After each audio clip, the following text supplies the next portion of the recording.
വണക്കം നൻപാ. ഇന്ന് നമ്മൾ PVR സിനിമാസിൽ PVR തിയേറ്റർ എക്സ്പീരിയൻസ് ചെയ്യാൻ പോവാ. എല്ലാവരും ആ തിയേറ്റർ കണ്ടു കാണത്തില്ലല്ലോ.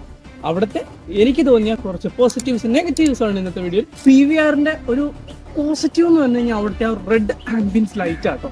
PVR ലുലുവിന്റെ 4 സ്ക്രീനിലാണ് ഞാൻ പോയത്.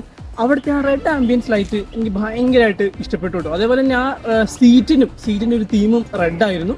ആ തീമും എനിക്ക് നന്നായിട്ട് ഇഷ്ടപ്പെട്ടു. നല്ല രീതിക്ക് തന്നെ അവർ ചെയ്തിട്ടുണ്ട്. എനിക്കവിടെ ഇഷ്ടപ്പെടാതെ പോയ കാര്യം എന്നറിയോ, നമ്മുടെ സിനിമയുടെ ടൈമിംഗ് എന്ന് പറയുന്നത് 1:20 കേട്ടോ. പിന്നെ വെറുപ്പിക്കുന്ന രീതിയിലുള്ള പരസ്യങ്ങളായിരുന്നു. അത് കഴിഞ്ഞിട്ട് 1:35 ആയപ്പോഴും ഷോ തുടങ്ങിയത്. ശരിക്കും പരസ്യം, അതായത് ഇന്റർവെല് ആയി കഴിഞ്ഞപ്പോഴും ഇതേപോലെ തന്നെ പരസ്യങ്ങൾ ഇട്ട് നമ്മളെ വെറുപ്പിച്ചിട്ടാണ് സിനിമ തുടങ്ങിയത്. അതെനിക്കൊരു നെഗറ്റീവായിട്ട് തോന്നിട്ടോ. അത്യാവശ്യം എനിക്ക് എന്നെ നീളം അറിയാലോ, ഒരു ഏകദേശം 5 അടിക്ക് അടുപ്പിച്ച് വരും. എനിക്ക് എന്നെപ്പോലെ ഒരാൾ അവിടെ ഇരുന്ന് നമ്മളിങ്ങനെ കാല് നീട്ടി ഇരുന്ന് കഴിയുമ്പോഴത്തേക്കും നമ്മുടെ ഈ മുട്ട് വന്നിട്ട് അപ്പുറം സീറ്റിൽ പോയിട്ട് അടിക്കുന്നുണ്ട്. അതും വലിയതായിട്ടല്ല, ചെറിയൊരു ഡിസ്കംഫർട്ട്നെസ് തോന്നിയിരുന്നു. ഇതാണ് PVRൽ സിനിമ കണ്ട എൻ്റെ ഒരു തിയേറ്റർ എക്സ്പീരിയൻസ്.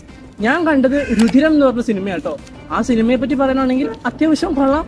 നല്ലൊരു ഒരു സർവൈവൽ ത്രില്ലർ മൂവിയാണ് കേട്ടോ. ഋഷഭ് ഷെട്ടിയും അപർണ ബാലമുരളിയുമാണ് അവരുടെ അത്യാവശ്യം നല്ലൊരു പെർഫോമൻസ് ആണ് നിങ്ങൾക്ക് ആ സിനിമയിൽ കാണാൻ പറ്റും. സോ നമുക്ക് നാളെ കാണാം. ബൈ.